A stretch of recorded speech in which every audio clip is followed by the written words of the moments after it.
morning, everybody. I'm so excited that so many of you have come today, especially a Friday morning. So thanks a lot for coming. Today we're going to solve all your relationship problems. Actually, no, we won't, but I wanted to make sure that you guys would have that expectation. I'm going to present research today that I did at the University of Buffalo, and it was part of my dissertation. It was just part of it. And it's called, Are All Acts of Kindness Created Equally? Understanding Relationship Maintenance Behavior from a Motivational Perspective. So just to give you some clarification, I'm a social psychologist, so there are different kinds of psychologists, cognitive psychologists, clinical psychologists. Social psychologists do research on the person in the situation. So in my research, I focus on close romantic relationships, and I want to look at how your cognition, how the thoughts that you have affect your behavior in the context of romantic relationships. So I'm going to start off by just defining what relationship maintenance behaviors are. So relationship maintenance behaviors are basically any actions that you would do in your relationships, any activity that you would do to sustain your relationship satisfaction. Okay. So examples of such behaviors would be sacrificing. So what sacrificing is when you're willing to forego your own interests for your partner. Okay, so for example, if there's a holiday or something and both of you want to go to the holiday, right, with your family, you might sacrifice that and say, okay, I'll go with my partner this time, and next year I'll go with my family.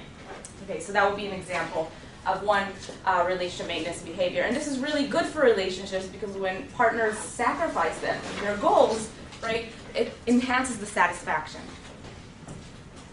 Also, sexual behavior is a relationship maintenance behavior.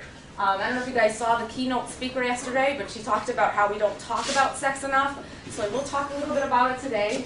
And that behavior also increases relationship satisfaction. So there's a huge association between, relationship satisfaction and sexual activity. Caregiving, if your partner is in need of care, if they're ill, or just helping them, that's another type of relationship maintenance behavior.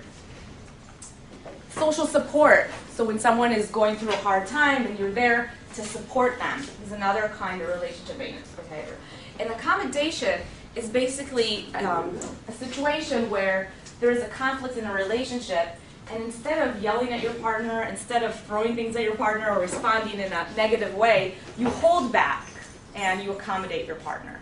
So it's when you hold back on becoming and retaliating in relationships, and that's also very helpful.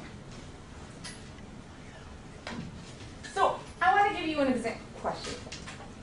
What's the difference between sacrifice and accommodation? Excellent question. Sacrificing is when you are willing to do something for your partner, withholding your own inclination. Accommodation is a sacrifice in a conflict. So that's the difference. So in a conflict situation, instead of the sacrifice that you're doing is that you're not becoming aggressive in response to your partner. But that's a really good question, and they're very closely connected. So I want you guys to imagine a situation. It's Thanksgiving, and imagine a couple, Tom and Katie, and they both want to have Thanksgiving with their family. Okay, and suppose they both really love their family. So I know a lot of you might be relieved that you don't have to go to your family, but suppose they really care about their family. And they have this argument, they have this conflict in the relationship about whether or not, where are they going to have the Thanksgiving? Is it going to be at Tom's house or is it going to be at Katie's house? Okay, so suppose that Tom agrees to sacrifice his interests. And he says, you know something, I'll go with your family this time. So he basically says, I won't have Thanksgiving with my family. So what are some of the reasons that someone would do that? That's what I'm interested in. So first, he could just do it because he loves her, right? He just loves her, so he wants to do whatever she wants and to please her, and therefore he would sacrifice it. He might want her to appreciate him more. Okay, so he has evidence here. You see, you should appreciate me. He might be afraid that she might reject him. And so he might sacrifice because if he does, he's afraid of the consequences, and if he doesn't sacrifice, she might find someone else, right? He might just enjoy doing nice things. That could be just another reason. He just enjoys it, right? He just enjoys pleasing her. He might feel that he's inferior to her, so he has to sacrifice because basically, so that she will accept him, basically. He might feel guilty. Maybe in the past she did stuff for him, and so he feels guilty and he has to sacrifice. Maybe that relates. Maybe someone feels that. He might feel guilty, for example, on the fact that maybe she's adopted Scientology or something for him, and so he has to at least go to Thanksgiving with her. He might really like her family, right? So he might just care about her family, and he might want to avoid an argument. A lot of times we just feel, it's better just to go, right, than hear the nagging. And maybe there's an obligation. Maybe he feels like he has to. And maybe he wants to develop a close relationship. Oh, there are some spaces, isn't it? Come, duck down.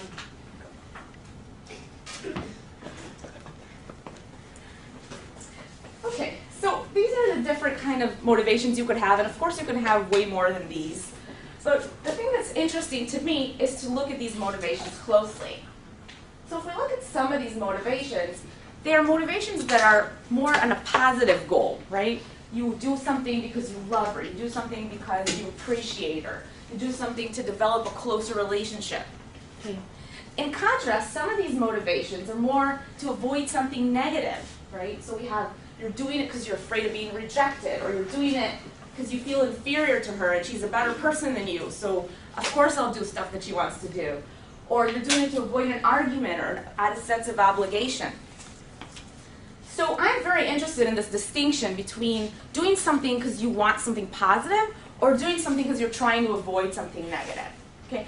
If you guys took intro psych, you probably remember the rats, right? So either they're afraid of shock, right? That would be an avoidance motivation, or they're doing something to get food, which is an approach motivation. And so the idea is, in relationships, we can look at approach and avoidance motivations kind of in a similar way. And approach and avoidance motivations, these are motives that have been studied a lot in the literature with regards to various kinds of behaviors. So even with regards to studying in college, right? You can study in college because you want to obtain really good grades, or you can study in college because you're afraid of failing, right? So those are two different kinds of motivations for why you're studying. Approach motives are when you energize your behavior towards something positive, right? So you're doing it because you want a better relationship. You're doing it because you love your partner. You're doing it because you're a rat and you want food. Okay, so these are something where you try to go towards something positive. In contrast, avoidance motives is when you try to avoid something negative. So think about the rat that's trying to escape an electric shock. Or in romantic relationships, you're trying to escape that argument, or you don't want your partner to reject you, right? So basically, these are two kinds of motives that, in general, are associated with positive and negative outcomes. And you can have a general disposition, a general individual disposition to have either an approach general orientation to life or an avoidance orientation. So in general, there could be individual differences. Each one of you might, in general, tend to have this kind of outlook on, like, when you look for something positive, or if you generally try to avoid something negative. So some people just have fear of rejection, right? With romantic relationships, that's a general fear of rejection. Or they might have this hope for affiliation. They always look at the positive of relationships, how they can become closer. When they go to a date, they're just thinking about how can I, make this work. People also differ in the need to belong. So all of us want to be included, right? And we have differences in the need to belong. Some people really care about being included into things. Some people are high in rejection sensitivity. This means that if any type of behavior the partner does at home, even if maybe they're watching basketball on TV and they're ignoring them, they all automatically think, oh my gosh, my partner doesn't care about me. Oh my gosh, they're not paying. Maybe it's something I did, right? So this is rejection sensitivity. And people can be very high in that. And they might, ask a lot of questions about that. And promotion and prevention focus is another kind of distinction in the literature that's also considered very similar to approach and avoidance motives. But in addition to motives, we also have goals, and these, the difference between a motive and a goal is that the goal is a short-term state. Okay, so this is in response to a particular situation. So you might, for example, be very high in your motivation to avoid rejection. Okay, in general, you're high in that. But then in a particular situation, you might have a goal to still care about the person, to still connect to the person. So the difference between them is that motive is something that's more stable, and the goal is something more specific to a particular situation that can just be activated by the environment. And these are just other kind of researchers that have looked at these kind of goals.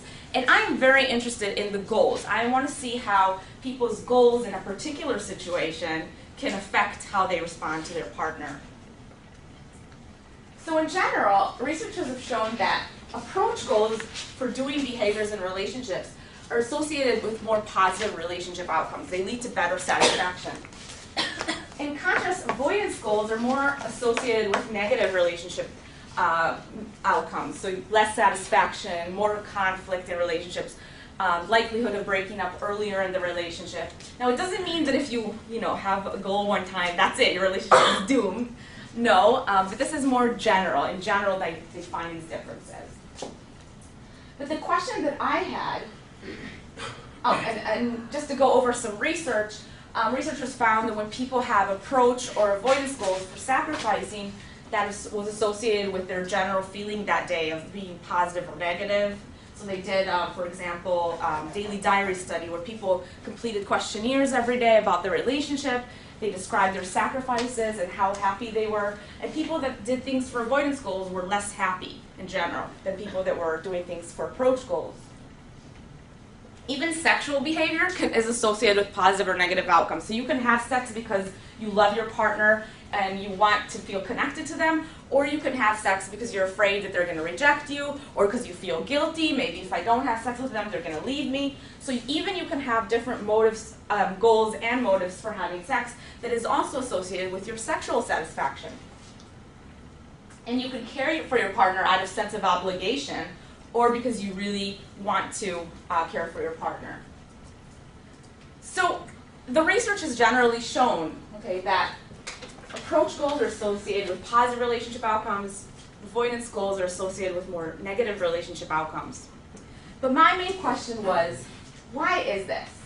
Okay, what is it about the approach goals, and what is it about the avoidance goals that lead to these positive or negative outcomes? Okay. So one of the things that I was interested in is looking at people's exchange concerns.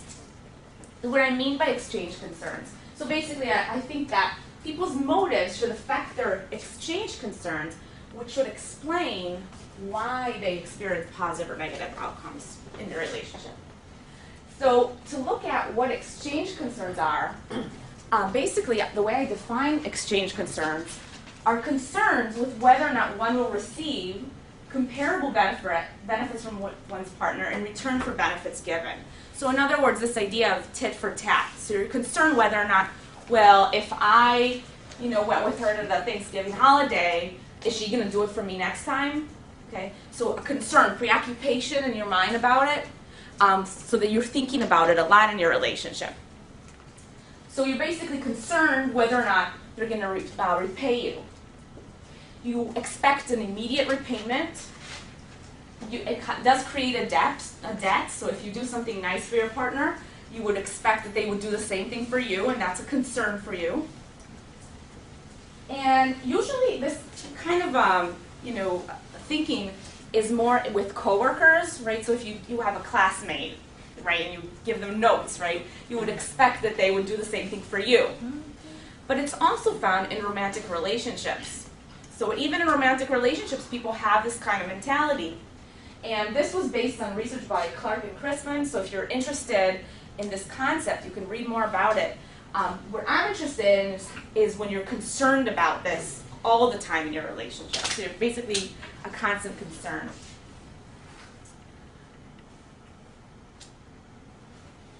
in general, when people have this kind of mindset where they, calculate in the relationships and they look at, how much did I put in, how much did I get out of this, right? They typically don't have a very trusting relationship. It's associated with lack of trust.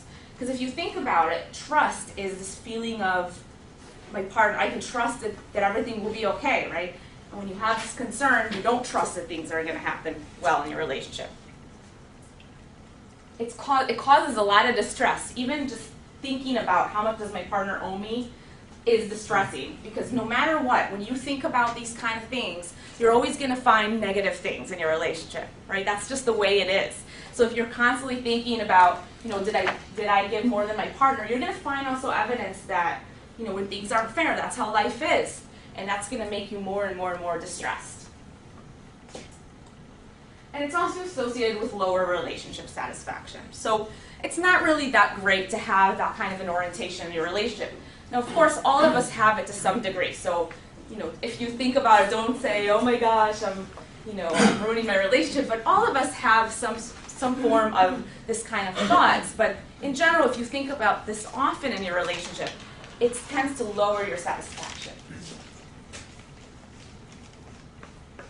So my hypothesis in an experiment that I'm going to present to you was that when people do behaviors for approach goals because they want something positive in a relationship, it should be associated with a low exchange concern. They won't be as concerned about whether or not their partner is going to reciprocate it. They won't be concerned about whether or not things are fair. And that should be associated with a higher degree of relationship satisfaction, with greater satisfaction. In contrast, when people do things because they're avoiding something negative, because they're sense of obligation, because they're afraid that something bad is going to happen, because they're afraid of being rejected, I hypothesize that people, when they do behaviors for these kind of goals, they're going to feel highly concerned about exchange. So I did this to avoid rejection, so I wonder if my partner really cares about me. We'll see what he does for me next. Okay? So the idea is that the reason why they do this is because they're really concerned about whether or not their partner is going to reject them or something negative is going to happen. And the only way to know that is whether or not when the partner repays you and does something nice for you, then you can reduce your anxiety. So I hypothesize when people do things for avoidance goal and they're high in exchange concern, this should lead to less relationship satisfaction. Now, I'm only presenting today one study that just looked at this association. So I haven't looked at this, I'm not going to present a study that looks at this association, but for now, I just wanted to see, do approach and avoidance goals change people's exchange concerns? So is my hypothesis that these two would be associated with exchange concerns confirmed? Basically, I'm looking at that question. So in this study, it was conducted at the University of Buffalo. We had 75 undergraduates, so these are students that had to do research as part of their intro psych requirement. I had 37 men and 38 women, and they all completed a questionnaire in a mass testing session in the beginning of the semester that asked them a bunch of questions about everything under the sun. And one of the questions was, are you in a relationship, and how long have you been in a relationship? So then I selected from the people that said yes, they were, the people that were in a relationship at least 4 months or more. Now you might ask me why 4 months? Because generally 4 months, when people are in a relationship for 4 months, things are more stable. Whereas in the beginning stages of a relationship, things are less stable in the first month or two, and that might be a completely different, I'm not saying not interesting to look at that population, but it's kind of different dynamic. The mean age was 19.73, so people were around 18, 19, 20. Their mean relationship length was 19 months. So I did exclude people that were, for example, married, right? Because that's a different kind of relationship that someone who's just been dating, right? So I only looked at dating people. I did measure the relationship satisfaction in the beginning as well, before the study, just to make sure, to see kind of what their level of satisfaction was before even they come to the experiment. And in general, it was about 7.24, and the scale was between 1 and 9. So you can see that people are generally pretty satisfied, right? A lot of people said 3 or 4. And the mean commitment, so how committed are you to your partner, was also around 7.72. Okay, so these are pretty happy people in the relationship. Then what I did is, because I'm interested in approach and avoidance goals, I manipulated approach or avoidance goals, or I had a control condition. So in other words, I made people think about their relationship either in an approach way, an avoidance way, or a control, that they didn't think about the relationship in those terms. So in psychology, you manipulate something. That means that you change people's thoughts. So it doesn't matter how they are generally in their life. When they come to the experiment, the idea is that the group that is going to receive this manipulation is going to basically be in that mindset. It doesn't matter if they're, generally like that. Whereas the people that I manipulate to become avoidance are going to be in that mindset. So that's how psychologists can look at cause and effect, right? Because I take people that it doesn't matter how they are in their general life, right, and every day, and then I make them behave in a particular way in the lab, and I look at whether or not this affects their exchange concerns. So I look at cause and effect. That's why you would do an experiment. So I had one approach condition, one avoidance condition, and one control condition. That's the comparison group that I have to compare to them how people would behave if I didn't have this manipulation. So basically people that I didn't manipulate approach or avoidance goals. And then I looked at people's exchange concerns. So I had a scenario exchange concerns, which I'm going to describe what that is. I had a questionnaire that I devised. And then I had another equity questionnaire, which is a questionnaire that's also used in the literature. And here's how I manipulated it. So this is how I basically changed people's goals in the lab, okay, to make them either feel doing things for their partner for positive reasons, for negative reasons, or for control, no reason. So people came to the lab and they were doing this experiment on the computer, and we had these instructions for them to read. So you're about to be presented with 12 hypothetical relationship scenarios. When reading each scenario, try to place yourself in the situation and imagine your behavior, Tom's behavior, and the atmosphere of the situation. And the computer was programmed so that their partner name appeared throughout the experiment. So this makes things more personal for people. So at the beginning of the study, you just ask them what's your partner's name. The computer takes that information, and then all the questions have that. Now, people in the experimental conditions, so these are the experimental conditions, right? We have 2 experimental conditions, 1 control condition. I had this additional set of instructions, and it said, please also focus on the motivation provided for engaging in the behavior and what it would be like to engage in the behavior for that reason. And because undergrads typically are very much in a hurry, right, and they want to get things done as quickly as possible, we did have a timer in the computer, so when they read these scenarios, it was set so that they had to basically do this, right, and they had to focus on this motivation. And I'm not saying you guys are in a hurry, but people in Buffalo, they do experiments. Where's my credit? How fast can I get out of it? So if we look at the goal manipulation, welcome. So basically now presenting 12 different scenarios, right? And I'm going to show you what an example of a scenario would look like for someone in the approach condition. So someone in the approach condition would have this scenario. Imagine that it is a major holiday, and both of your families would like you and Tom to spend the holiday with them. You decide to sacrifice spending the holiday with your family, and instead you spend the holiday with Tom's family because you want to express your love for Tom. Okay, so that would be an example of one scenario out of 12 that someone that's in the approach condition has to read over and think about for a couple of seconds. In contrast, people in the avoidance condition had to imagine the exact same scenario, except this time we changed the goal to be avoidance. Okay, so imagine, again, it's the same holiday, all this same, exactly everything's the same, except that now you have to imagine you're doing it because you want to prevent Tom from loving you less. Okay, so Yeah, I know, we're a little mean in social psychology.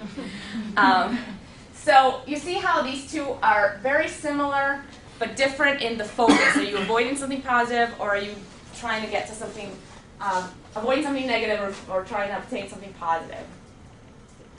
Participants in the control condition basically just had to imagine the scenario. They didn't have to think about goals. So they had to sit there and stare at the scenario for the same amount of time, but we didn't tell them to think about positive or negative goals.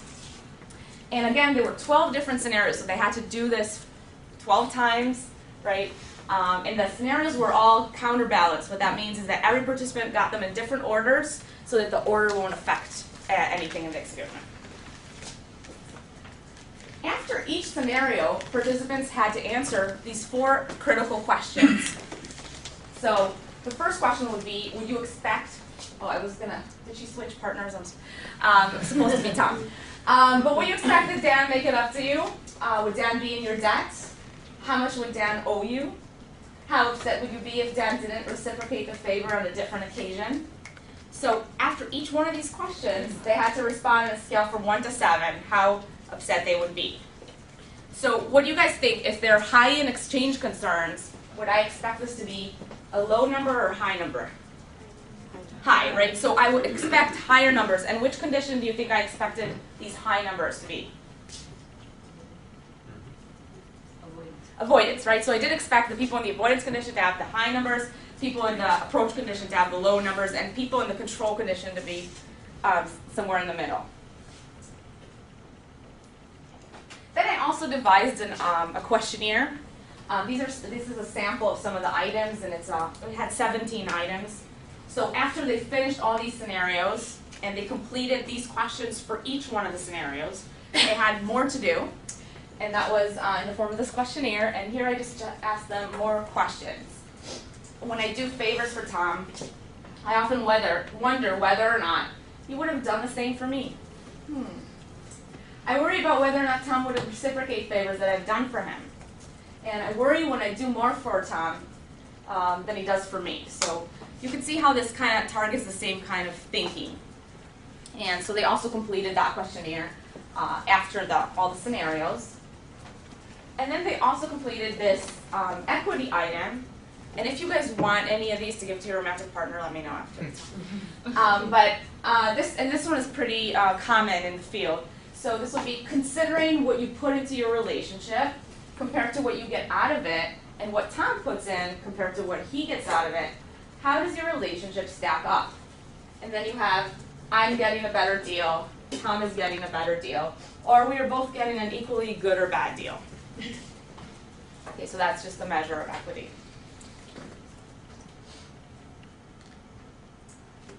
So I looked at these, the first questionnaire. So remember the 4 questions after each scenario. What I did is I averaged them across all the different scenarios, right? And so then I had a measure of their exchange concerns for each scenario.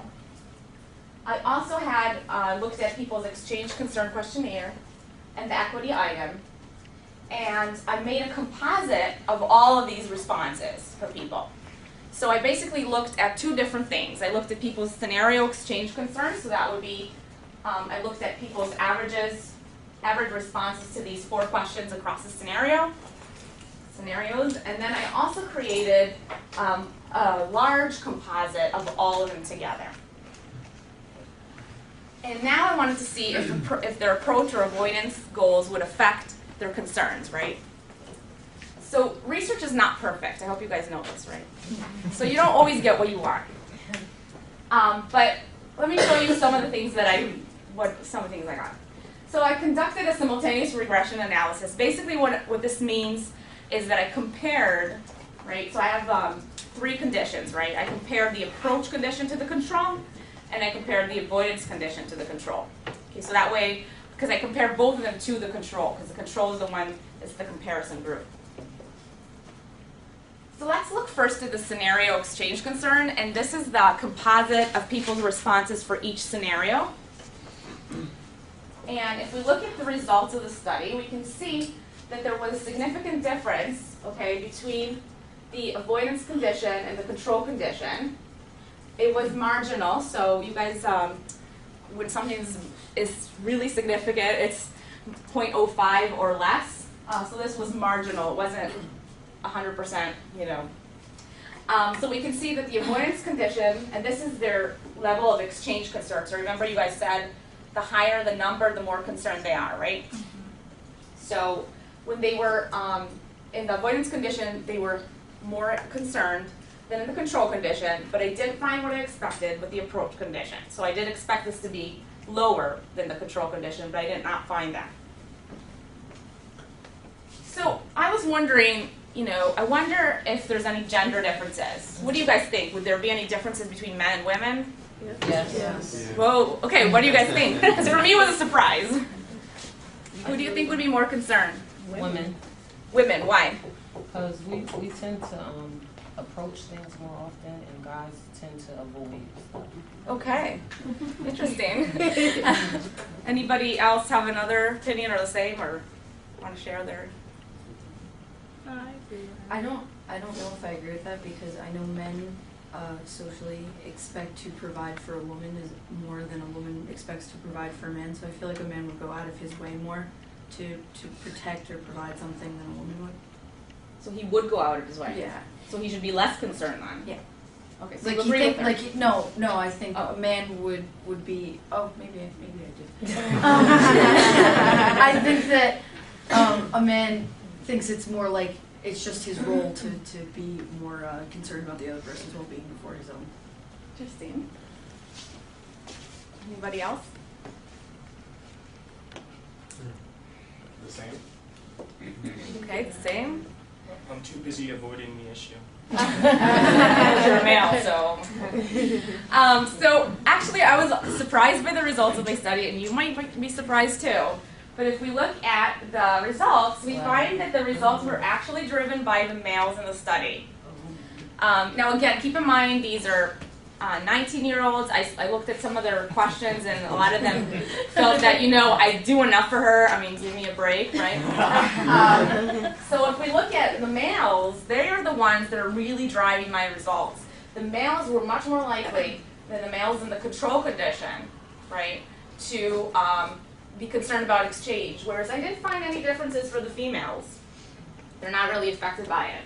And this is significant. You see it's 0.00, so it's much more significant than the other results. So definitely the results show that it's driven by the males. I looked also at the exchange concern composite, so that big composite, right? And when you're a psychologist, when you do all these analyses, can you imagine what it is when you press that last button to see if it's significant? Can you imagine the anxiety? And then you see it's not significant. So it's like, boo. Okay. But I looked at differences between males and females, and guess what? When I looked at the differences between males and females, I found again that it was significant, but only for the males. So you might ask, well, how can this be? Well, if you have females that are driving the effects differently, then the whole picture can look to a researcher like it's not significant, right? But researchers shouldn't quit when this happens. So you don't pack your, like they say, Top Chef, pack your knives and go. You don't do that, right? You said, well, maybe there's other things I can look at. Maybe I should look at gender differences again. So I did find this effect. So we can see that males in the avoidance condition are much more concerned about exchange again than the males in the control condition, right? There's no difference again between the approach and the control condition.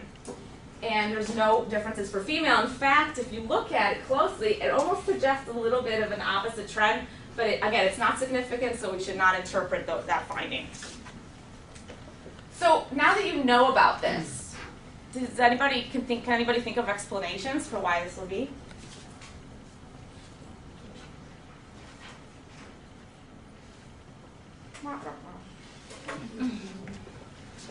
Yeah. I think that women more often look at the whole picture and they kind of say, not that they justify actions that they do versus what their partner does, but that's kind of what it comes down to. Okay, so maybe women are expected to kind of do that in society too.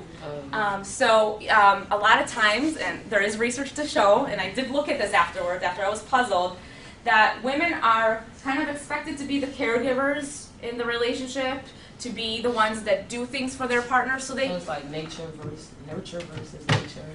that's a good way to put it. You could argue that it's our society, that it's nurture that makes us that way. Or there are researchers that actually would argue that it's part of our evolutionary, that our nature is to have this kind of orientation so that we can care for the young. So there is a debate in the, that's a big debate. But basically the idea is that women are expected to, they might feel that they're expected to do this, so they're not going to feel concerned when they do stuff like that, because that's just part of their role, right? Whereas males, and this is just my interpretation again, they might... Your interpretation as a researcher or just your... No, as a researcher, but I have not actually tested my interpretation, right? Well, I just wanted to say that some of the evidence from the so-called boy code would tend to have males have these kind of relations. Okay. Because big boys don't cry. Boy code, which is not to feel obligated to care for others. I also think in some relationships, there's a tendency to, if you want to say pick your battles, I think a lot of men in some instances would, there's certain things that are very, very important to them that they would much rather be more picky about as far as getting an exchange position, but in other things they're like, well, it's not as big a deal to me, so I will let, the female part of it, go, it's not as important. Okay. The interesting thing about what you're saying, though, is that the scenarios that I showed them were not even that big of a sacrifice. It's not that I asked them, would you move to another city for your partner? Right. I asked them, would you give up Thanksgiving? Would you give up a movie? So these are really, really tiny little requests that basically you make them think about, and that can cause this exchange focus. And again, this could be different if you look at an older population, right? And it could be different if you look at people that have been together for a very, very long time. So again, these are just dating people. So maybe there's also kind of an expectation with males. I take her out for dinner, I expect something too, things like that.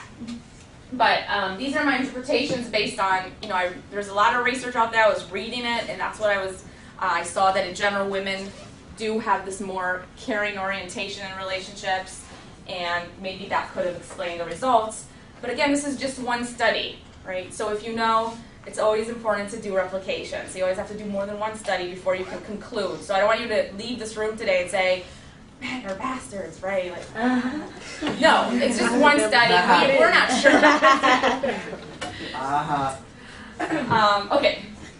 And even just to expand that, there are a lot of males who, of course, would have the other. Right. So, and again, this is just the general tendency. So any one of you might be different than the general trend, right? So in conclusion, when I induced this avoidance goal, right, for engaging in relationship maintenance behaviors, it increased men's exchange concerns, but it didn't affect women. And I didn't find any difference between the control and the approach condition, although I really wanted to, but it didn't happen for me. So in the future, I'm just going to present some ideas that I have. One is I want to look at how it affects relationship outcomes. Remember I told you I just showed you the first part of the model. I did do another study for the second part. It didn't really work 100%, so I'm going to be working on looking at the entire model again.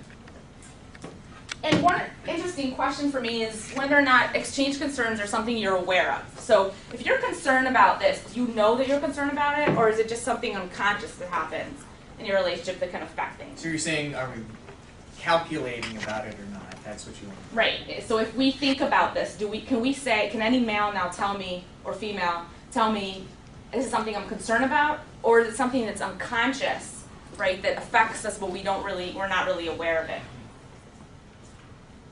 And I also want to look at the dynamic nature of the process. So not just from your perspective, but from both partners' perspectives. And I want to thank my research assistants that helped me run the study at the University of Buffalo, and all of you for listening. And let me know.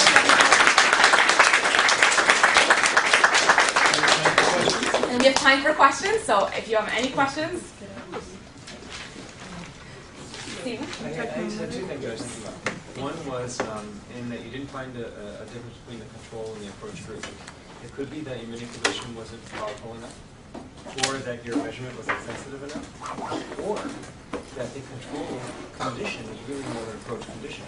And that maybe in certain scenarios manipulate us into being, in real life, into being in the other way, but a normal sense. So that could be part of it. The second thing, so with guilt, you mentioned about guilt. To avoid guilt might be a reason why you how do you relate that with shame, or have you looked at it? In other words, shame would tend to say, I actually don't want to do behavior. So you're looking at why would I do these maintenance behaviors? Have you started looking at or thought about why would I not do that? Maybe That's shame. a good point. I had some of the scenarios that were active sacrifices, and some of them were passive sacrifices.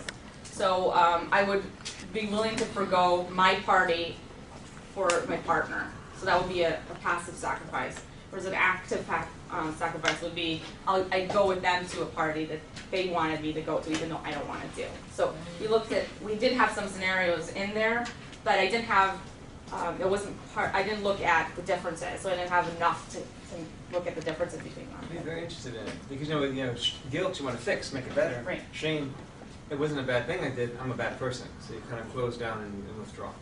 Right, that's a really good point, and I could definitely look at it in the future. I'm also curious, because if you look at the quality of the relationship, how that affect, I would think that when people not happy or at least start being unhappy, they would be more calculating what's going on. I did all of that and nothing in return. When they tend to be happy overall, maybe those concerns not even come up. But That's an interesting excellent to point. see how it's how dynamic that is. That's a really big finding in the literature, that when people are unhappy, that's when these concerns start bothering them. So that definitely research, they definitely found that.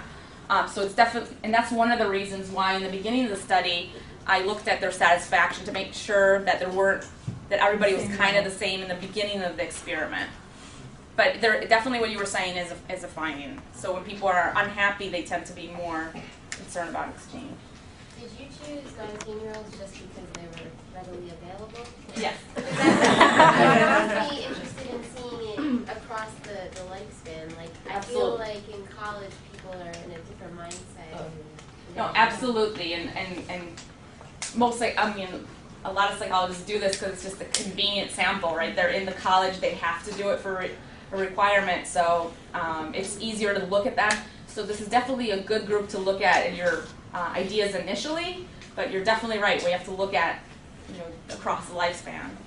I'm just curious to see how this might have affected the outcome. Were all the couples heterosexual couples?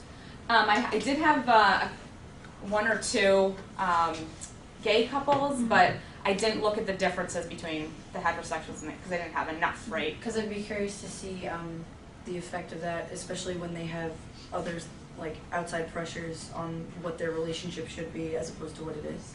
Absolutely, absolutely, very interesting. One of the problems that researchers face is that there are just not enough people that are gay, so that a lot of times they don't do enough research on that population. There's not enough gay people.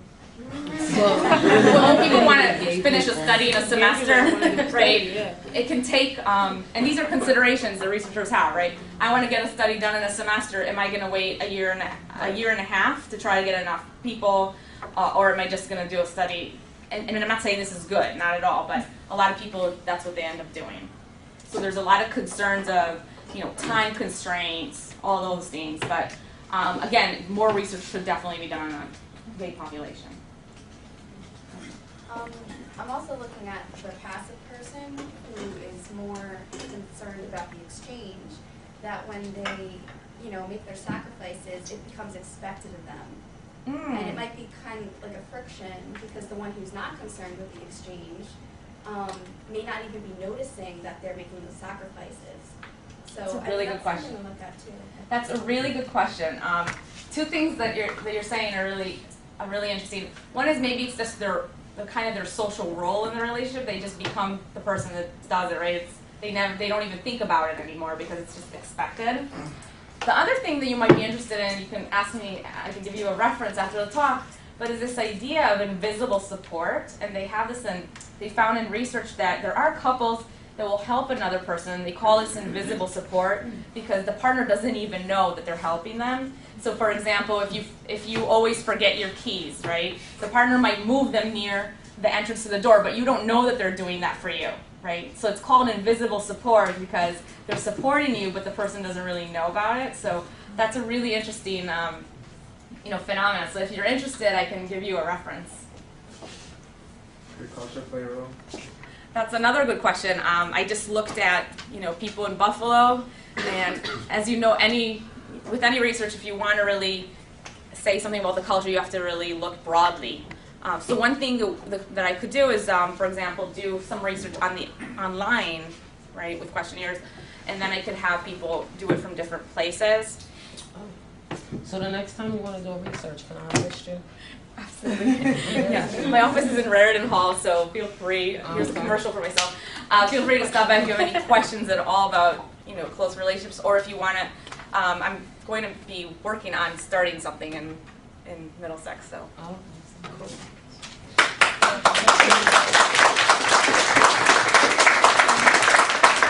I'm clapping for myself, and I'm clapping for you because you are an awesome crowd.